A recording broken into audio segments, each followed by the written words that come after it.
Back when my wife Sean and I were married, we didn't understand the importance of having an emergency fund.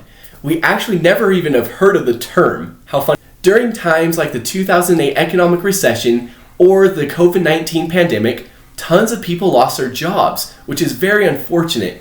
And having an emergency fund would have helped tons of people. CNBC says that only 39% of Americans can afford an extra $1,000 to put towards unexpected purchases. If you haven't already, it is a good time to put aside some extra money for those unexpected purchases. In this video, we will cover everything you need to know about emergency funds, including what they are, why you need one, and where to put your emergency fund, plus more. Welcome back to the Be Sooner Fire Journey channel.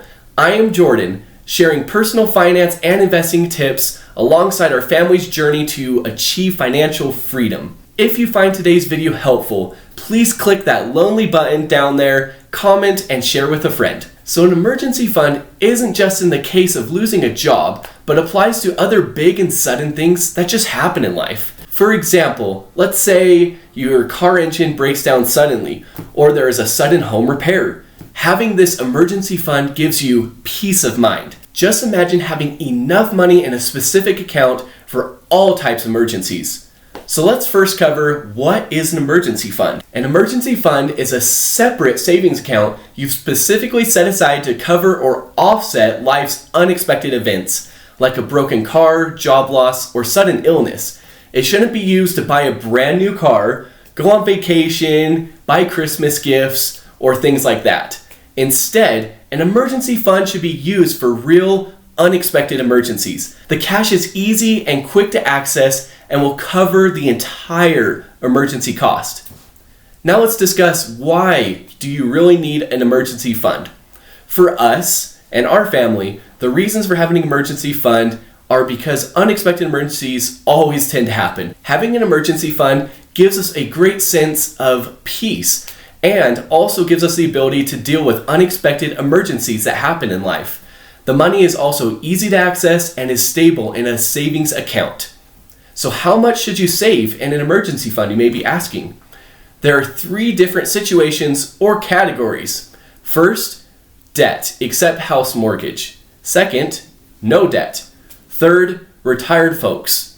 So first, if you have debt, except for the mortgage, we recommend first saving up $1,000 in your emergency fund. Then we recommend using the debt snowball method to pay off your debt except for the mortgage. If you fall into the second category, congrats! Paying off your debt except for the house is a huge feat. We highly recommend those in this category to start saving a 3 to 6 month fully funded emergency fund. So this means if you lose your job, you have 3 to 6 months fully funded emergency fund to pay for all of your bills and living expenses such as the house mortgage payments, rent, food, the list goes on. We personally prefer having a 6-month fully funded emergency fund, which gives us that greater peace of mind. If you're still thinking and trying to decide how much you really need for your fully funded emergency fund, there are several factors that you should consider, like job stability, any medical issues, or other factors. If you fall into the third category, also congrats. We hope you're enjoying an amazing retirement life. For those retired, having 2 years saved in an emergency fund should be sufficient. Because when the next recession or stock market crash hits, there will be enough money in the emergency fund so that no money needs to be taken out of the retirement investment accounts. Instead, you will be able to wait until the stock market recovers. Now let's discuss where exactly you can put your emergency fund. We have an emergency fund and keep it separate from our regular checking and savings accounts.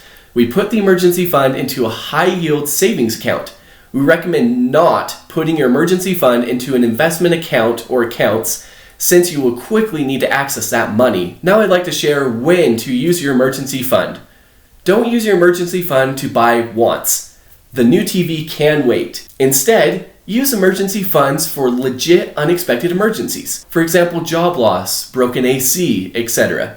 As adults, we should hopefully know what is a real unexpected emergency. So make sure to start saving your emergency fund now. Taking the time to prepare and save an emergency fund is very, very important. Just imagine if you happen to lose your job here unexpectedly, or having the water heater go out. You will have enough cash to cover those unexpected emergencies. The feeling is unmatched and really good for your mental health plus relationships. Start saving now, even if it's little by little. For us, the Bee Stingers, we're currently transferring $400 a month to a high-yield savings account, which is our designated emergency fund. We will keep transferring the money until we hit our 6-month fully funded emergency fund goal. We would be thrilled to hear your experiences when saving up for an emergency fund. Feel free to drop a comment below. As always, if you found this video helpful, please leave a like and don't forget to subscribe for more financial freedom content.